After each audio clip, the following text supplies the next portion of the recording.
8 octobre 2020, c'est l'heure des informations sur le canal Vimprera. Très ravi de vous retrouver. Dialogue des collectivités, le Premier ministre Christophe-Joseph Marie Dabiré a procédé en cette matinée à l'ouverture de la deuxième édition du cadre de dialogue gouvernement-président du Conseil des collectivités territoriales. Objectif, faire le bilan du transfert de compétences et des ressources de l'État aux collectivités territoriales. Le reportage est de Antoinette Bénan, Jonas Tondé. En vue d'évaluer les acquis dans la vie des collectivités territoriales et les performances du processus de décentralisation sur le plan national, le gouvernement a tenu sa deuxième édition du cadre de concertation avec les présidents des conseils de collectivités territoriales, placé sous le thème « Transfert des compétences et des ressources de l'État aux collectivités territoriales, bilan de la mise en œuvre des engagements, recommandations et perspectives ». Cette rencontre vise à faire le bilan des activités menées. L'objectif de la présente rencontre du cadre de dialogue est de faire l'état de mise en œuvre des engagements et des recommandations adoptés en 2018, de dresser l'état de lieu des transferts des compétences et des ressources et dégager les projections de ressources financières à transférer aux collectivités territoriales pour les années 2021, 2022 et 2023, et enfin de définir des actions fortes pour résoudre les préoccupations liées à la décentralisation. Selon le ministre de l'Administration territoriale, cette rencontre entre dans le cadre d'un décret pris en mars 2020 pour un bon fonctionnement des collectivités. De ce fait, sans transfert de ressources aux collectivités, pas de processus de décentralisation. Le processus de décentralisation ne peut pas être bien vécu par les populations si l'État n'arrive pas à transférer des ressources et des compétences aux collectivités. Et selon, vous avez pu voir le discours du Premier ministre, il y a quand même de 2019 à 2020, il y a près de 3 milliards et quelques qui ont été transférés, 300 milliards plutôt qui ont été transférés, comme dit Madame la ministre déléguée, donc qui permettent donc aux collectivités de travailler.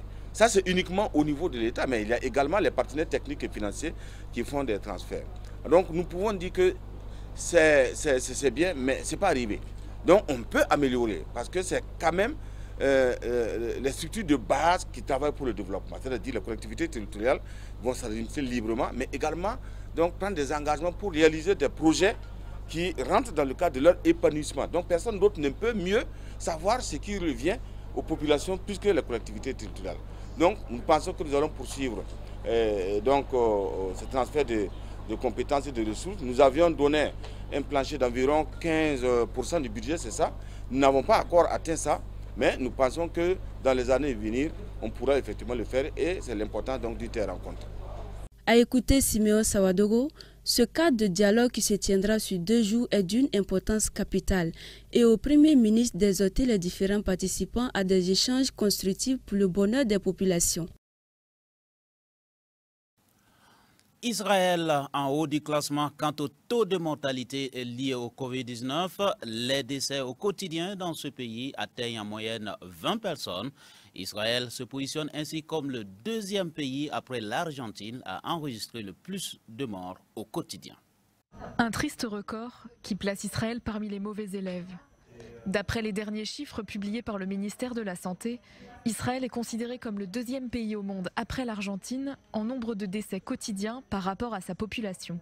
Depuis le 1er septembre, 747 personnes sont décédées des suites de la maladie, soit en moyenne 20 patients par jour. Sur la seule journée de jeudi, 44 personnes sont mortes. Ce tableau indique le nombre de décès survenus depuis la veille de la fête de Yom Kippour le 27 septembre dernier, par localité. En tête, Jérusalem avec 20 décès, puis Tel Aviv avec 17. Viennent ensuite Bat Yam avec 16 morts, puis Haïfa avec 14 personnes décédées. Sur les 1692 décès survenus dans le pays, 57% d'entre eux sont âgés de 80 ans et plus et environ 25% sont âgés de 70 à 79 ans. Moins de 1% des personnes décédées étaient âgées de moins de 39 ans. Selon les données du site Worldometer qui recueille les données du monde entier, Israël est classé au 45e rang mondial avec 183 décès par million d'habitants. La moyenne mondiale est de 133,2 morts par million d'habitants. Le 13 septembre dernier, le taux de mortalité était évalué à 120 décès par million d'habitants. La moyenne mondiale était de 118,9.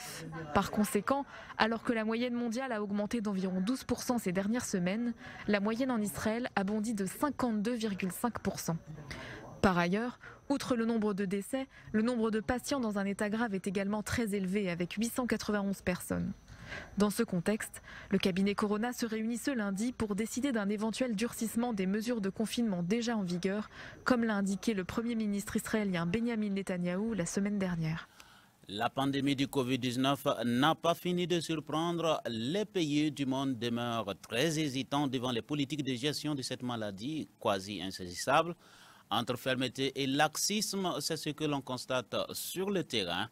Pour enrayer la propagation du coronavirus, les autorités belges, quant à elles, ferment à nouveau les bars et ce, pendant un mois. C'est l'heure de la dernière commande. Ce bar, situé à quelques pas des institutions européennes, va fermer ses portes pendant un mois, comme tous les cafés et débits de boissons à Bruxelles. Depuis jeudi, l'alcool est interdit dans l'espace public de la capitale belge. Les autorités locales demandent aussi aux citoyens de réduire leur contact à 3 personnes au-delà du foyer. Mais pour les professionnels, ce sont de nouvelles semaines difficiles qui commencent au cours d'une année déjà très mouvementée. C'était déjà très difficile pour redémarrer. Maintenant, on ne sait pas comment on va faire. On va regarder si ça va durer un mois, si ça va durer 2 mois, combien de jours, combien de mois. Mais on n'a pas d'autre choix. Et voilà, on va écouter ce qu'il nous dit. Des mesures supplémentaires sont mises en place dans la capitale belge, mais aussi dans l'ensemble du pays. Le taux d'infection progresse. Il atteint en moyenne 2500 nouveaux cas par jour. De leur côté, les clients disent comprendre les décisions prises par les autorités. Je ne suis pas sûr qu'ils aient besoin de ça. Nous pourrions être plus prudents individuellement.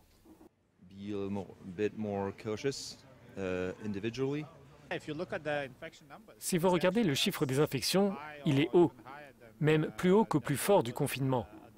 Je comprends, c'est inquiétant. Je pense que c'est une très bonne idée en fait, parce que ça permet alors d'éradiquer peut-être le virus. C'est évidemment dommage pour les commerçants. Comme partout en Europe, les gouvernements essayent de placer le curseur au bon endroit pour protéger la santé de chacun et maintenir le quotidien. Une seconde vague de Covid-19 risque de saturer des systèmes de santé déjà éprouvés par le confinement. C'est au monde politique d'établir ses priorités pour les semaines et les mois à venir. Découverte archéologique étrange de neurones vieux de 2000 ans suite à une tragédie intervenue en l'an 79. Les habitants d'Herculanum étaient à cette époque exterminés par l'éruption d'un volcan appelé Vésuve. 2000 ans plus tard, les recherches archéologiques aboutissent à une stupéfiante découverte.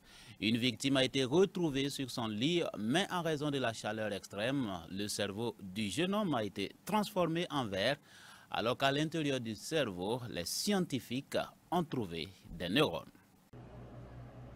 En l'an 79, les habitants d'Herculanum, comme ceux de Pompéi, étaient exterminés par l'éruption du Vésuve. À Herculanum, une victime a été retrouvée sur ce lit. 2000 ans plus tard, les recherches archéologiques aboutissent à une stupéfiante découverte. En raison de la chaleur extrême, le cerveau du jeune homme a été transformé en verre. Et à l'intérieur du cerveau, les scientifiques ont trouvé des neurones. Les archéologues trouvent généralement des cerveaux, mais ce matériel n'est pas en bon état. La vraie grande nouvelle n'est pas seulement la découverte d'un cerveau vitrifié, mais la découverte de neurones, de fibres nerveuses, d'une partie de la structure du système nerveux central, y compris au niveau de la moelle épinière, qui sont un nouveau monde à étudier et à approfondir. Les tissus humains ont été conservés grâce au processus naturel de vitrification. Le refroidissement rapide des dépôts volcaniques a gelé les structures neuronales du jeune inconnu d'Herculanum. De la littérature pour finir, la plus prestigieuse des prix Nobel a été ces dernières années au cœur de vives polémiques. Le scandale avait déchiré l'institution en plein cataclysme, touchant ainsi l'image d'une Suède championne de transparence, de probité, de modernité et d'égalité. Tremblant sur les bases, le Temple des Lettres avait dû surseoir au prix 2018. Aujourd'hui, l'Académie du prix Nobel tente de redorer le blason, redonner au prix Nobel son prestige d'antan. Le Nobel de littérature est la plus prestigieuse des reconnaissances pour les écrivains. Composée de 18 membres rigoureusement sélectionnés, l'Académie suédoise récompense les lauréats pour l'ensemble de leurs œuvres. Mais ces dernières années, le prestige de cette assemblée s'éternit alors qu'elle faisait face à plusieurs scandales et de nombreuses critiques. Le choix de la légende du rock Bob Dylan en 2016 avait par exemple suscité l'incompréhension chez de nombreux critiques littéraires, un scepticisme partagé par le musicien lui-même qui ne s'est pas déplacé pour recevoir son prix. Mais le véritable séisme est arrivé en 2017, en plein mouvement MeToo. Jean-Claude Arnault, l'époux de l'académicienne Katharina Frostenson, est alors accusé d'agression sexuelle et sera ensuite condamné pour viol. Les membres de l'Assemblée se déchirent sur la manière de gérer cette affaire et le scandale pousse l'Académie à repousser le prix Nobel de 2018, une première en 70 ans. En 2019, le choix du lauréat Peter Handke a suscité une nouvelle volée de critiques, en raison des positions pro-serbes de l'auteur et de sa présence lors de l'enterrement de Slobodan Milosevic, poursuivi pour crimes de guerre, crimes contre l'humanité et génocide lors de la guerre des Balkans. Mais de nombreuses voix dénoncent aussi le manque de diversité ethnique, linguistique et de genre des lauréats. Depuis la première remise du prix en 1901, les personnes distinguées sont en grande majorité issues du continent européen et la plupart d'entre elles écrivent en langue anglaise. Enfin, sur l'ensemble des lauréats, on compte 101 hommes pour seulement 15 femmes. Parmi elles, la Polonaise Olga Tokarczuk qui a reçu le prix Nobel de 2018.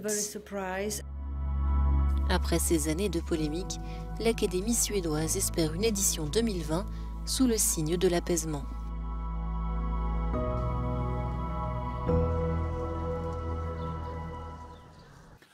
Nous nous arrêtons là pour l'actualité de ce soir. On se donne rendez-vous demain pour une autre session. Les programmes continuent sur la télévision de la famille. Bonsoir.